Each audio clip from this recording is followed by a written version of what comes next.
Gun control, one of the most controversial topics in America.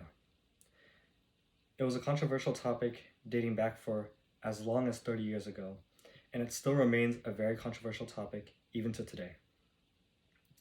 With mass shootings becoming a serious problem in recent years, people are starting to question whether or not gun control should be even more strict or if gun control would even work. This controversial topic has brought up many possible alternatives, ranging from banning high-capacity magazines to even putting up guards at every corner to prevent someone from wreaking violence and causing havoc and damage to property and people.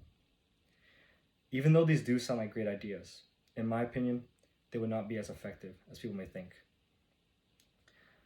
One of the claims is banning high-capacity magazines, which I agree on. A magazine is what holds the ammunition for the gun to use. High-capacity magazines allow a user to be able to shoot many rounds consecutively without the need to reload as often. Because of high-capacity magazines, the shooter would be allowed to have more firepower, thus they would be more dangerous to the population. One defense for having high-capacity rounds is that people can use it for hunting. Unfortunately, though, people rarely use high-capacity rounds for hunting. The second claim I would like to talk about is the gun is not the problem. Now, when mass shootings occur, everyone gets affected by it. Nobody in this world wants more mass shootings because it only brings harm and fear to innocent people.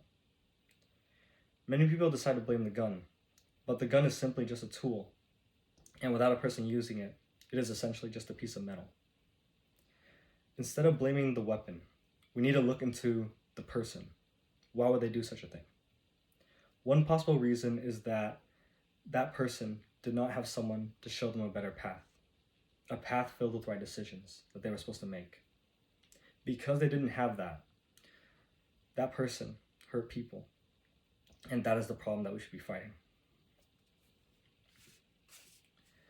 Finally, the last claim that I'm going to talk about is that people think about this in the wrong way, which I agree on. When people talk about gun control, they talk about banning specific gun modifications or even banning the sale of guns in general. They even talk about putting up guards at every corner to protect the public from any threat. Unfortunately, even though mass shootings are already a tragedy and we want to be able to prevent them, realistically, they can happen anywhere, no matter how many restrictions we put out. This is because guns are already everywhere. They've been around for decades and they continue to make more every day. We also have to rule out the possibility of putting up guards at every corner because that would be physically impossible. All of these ideas are definitely good ideas. Unfortunately, though, it would not be as effective as people may think. Guns have been a way of life since the beginning of our nation. It is a part of our Bill of Rights, and it has been around for hundreds of years. Unfortunately, due to recent events, people believe that guns should simply not be in the hands of the people. What I believe personally, though, is that even though some people do bad things, everyone shouldn't have to suffer. Yes, it's important to restrict gun accessibility and some accessories, but it's also important to educate people and to show them a better path, making the world a better place for me, for you, and for everyone else. Thank you.